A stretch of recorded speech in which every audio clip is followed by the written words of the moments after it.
So the other way to do a real-time plugin is with something called an Aux Send.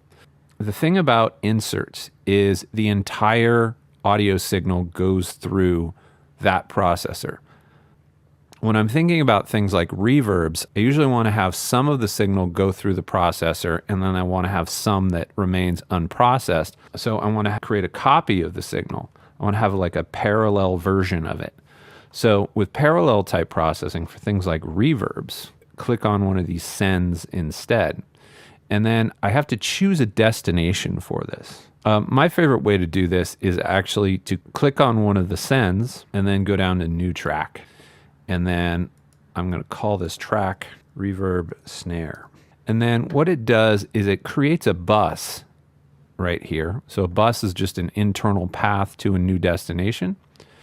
And then it creates a new track as well. So on this new track, I would put the reverb plugin here. Go to reverb, let's use D-Verb here.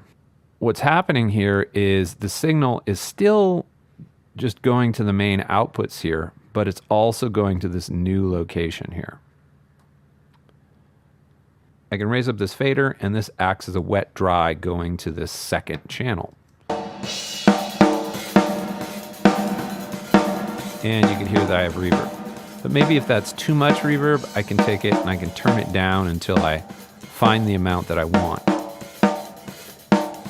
So if I'm using an Aux Send, this is called parallel processing, and this allows me to have a wet signal, which is on this new track, and then I have the dry signal, which is coming off of the original track.